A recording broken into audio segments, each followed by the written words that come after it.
श्री गणेशाय नमहा.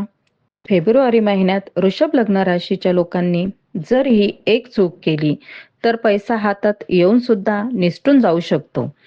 पण योग्य वेळी योग्य निर्णय घेतला तर हाच महिना तुमच्या आयुष्याची दिशा बदलू शकतो. म्हणून हा व्हिडिओ शेवटपर्यंत नक्की पहा, कारण एक अतिशय महत्त्वाचा कालावधी मी या व्हिडिओमध्ये सांगणार आहे. नमस्कार, मी ज्योतिषशास्त्री सौ कल्याणी कुलकर्णी, म्हणजेच तुमची ॲस्ट्रो दोस्त के के. नक्षत्र ज्योतिषमध्ये तुमचे पुन्हा एकदा मनापासून स्वागत आहे. याआधी आपण चंद्र राशीवरून वार्षिक भविष्य पाहिले. चंद्र राशी आपले मन दाखवते, पण लग्न राशी आपले संपूर्ण आयुष्य कुठल्या दिशेने जाणार आहे ते ठरवते. म्हणूनच आज आपण लग्न राशीवरून वृषभ लग्न राशीचे फेब्रुवारी महिन्याचे सखोल, प्रॅक्टिकल आणि उपयोगी भविष्य पाहणार आहोत. वृषभ लग्न राशीचा स्वामी आहे शुक्र ग्रह. वृषभ ही पृथ्वी तत्वाची राशी असल्यामुळे सुबकपणा, नीटनेटकेपणा, सौंदर्य दृष्टी, संयम आणि सगळं नीट मांडून ठेवण्याची कला हे गुण वृषभ लग्न राशीच्या लोकांमध्ये नैसर्गिकरित्या दिसतात. पण एक गोष्ट लक्षात ठेवा, वृषभ लोक जितके शांत आणि संयमी दिसतात तितकाच त्यांचा आतला संघर्ष खोल असतो.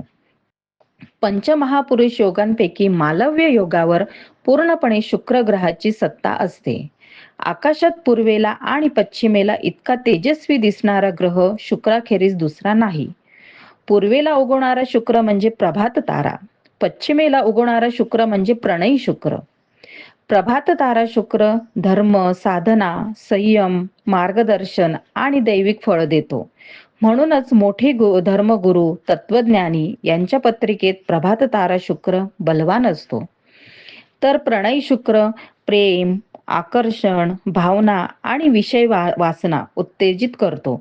म्हणूनच नट नटी, कलाकार, सौंदर्याशी संबंधित क्षेत्रातील लोकांच्या पत्रिकेत प्रणयी शुक्र बलवान दिसतो. आता पाहूया आरोग्य. आरोग्य साधारण राहील, पण या महिन्यात एक सवय फार त्रासदायक ठरू शकते.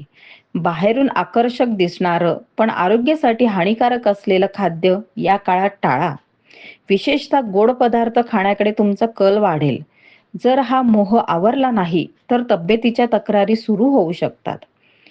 विशेष लक्षात ठेवा, 8 ते 14 फेब्रुवारी दरम्यानचा काळ आजारीपण किंवा मानसिक ताण देऊ शकतो. या काळात वाहन चालवताना विशेष काळजी घ्या. आता आर्थिक स्थिती पाहूया. गुरु महाराज धनस्थानात विराजमान असल्यामुळे आर्थिक स्थिती चांगली राहील. गुरु हा बौद्धिक राशीत असल्यामुळे तुमच्या बुद्धीने आणि हुशारीने तुम्ही आर्थिक लाभ मिळवू शकता. गुरु हा अष्टमेश आणि लाभेश असल्यामुळे जमीन, शेती, प्लॉट किंवा एखादी पॉलिसी मॅच्युअर होऊन आर्थिक फायदा होण्याची शक्यता आहे. फेब्रुवारीच्या उत्तरार्धात चतुर्थेश रवी दशम स्थानात मंगळ आणि शुक्रासोबत युती करेल. यामुळे काही लोकांना नवीन घर किंवा वास्तू खरेदीचे योग येतील. पण कोणतीही वास्तू खरेदी करताना कागदपत्र नीट तपासल्याशिवाय कोणतीही सही करू नका. काही जणांना या काळात कर्जमुक्तीचा आनंद मिळू शकतो. आता करिअर, व्यवसाय आणि विद्यार्थ्यांबद्दल पाहूया. वकिली, डॉक्टरकी किंवा कला क्षेत्राशी संबंधित शिक्षण घेणाऱ्या विद्यार्थ्यांसाठी हा महिना अनुकूल आहे. पण दशमस्थानात राहू असल्यामुळे भ्रम निर्माण होऊ शकतो.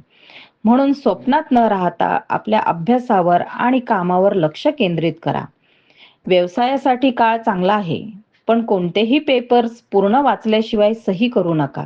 फसगत होणार नाही याची काळजी घ्या. या काळात तुमचा स्वभाव थोडा लहरी होईल. तो लहरीपणा तुमच्या नोकरी, व्यवसाय किंवा अभ्यासावर परिणाम करू देऊ नका. कौटुंबिक जीवनाबद्दल पाहूया. पुत्रपौत्रांचे सौख्य चांगले राहील. पितृसौख्य उत्तम लाभेल. महिन्याच्या पूर्वार्धात भावंडांमध्ये वाद होण्याची शक्यता आहे. वैवाहिक जीवनाबद्दल सांगायचं झालं तर महिन्याच्या उत्तरार्धात शुक्र, मंगळ, रवी आणि राहू यांची युती होईल. यामुळे वैवाहिक जीवनात तणाव आणि गैरसमज वाढू शकतात. म्हणून कोणताही छोटा वाद मोठ्या भांडणात रूपांतर होऊ देऊ नका. तडकाफडकी निर्णय घेऊ नका, नाहीतर नंतर पश्चाताप होऊ शकतो. आता उपाय आणि उपासना पाहू. शुक्र ग्रहाचा अनिष्ट प्रभाव कमी करण्यासाठी पांढरे चंदन, दूध, दही, तांदूळ, खडीसाखर, सुगंधी द्रव्ये आणि अत्तर यांचे दान गरजूंना करा आणि खालील मंत्रांचा जप दररोज करा. ओम हिमकुंद मृणालाभम दैत्यानं परमं गुरुं सर्वशास्त्र प्रवक्तारं भार्गवं प्रणमाम्यहम्. जर हा व्हिडिओ तुम्हाला उपयोगी वाटला असेल तर लाईक करा, कमेंट्समध्ये ओम शुक्राय नमः लिहा आणि तुमच्या वृषभ लग्न राशीच्या मित्रांना हा व्हिडिओ शेअर करा. अशाच सखोल आणि प्रामाणिक भविष्यासाठी ॲस्ट्रो दोस्त के के नक्षत्र ज्योतिष या चॅनलला सबस्क्राईब करायला विसरू नका. धन्यवाद.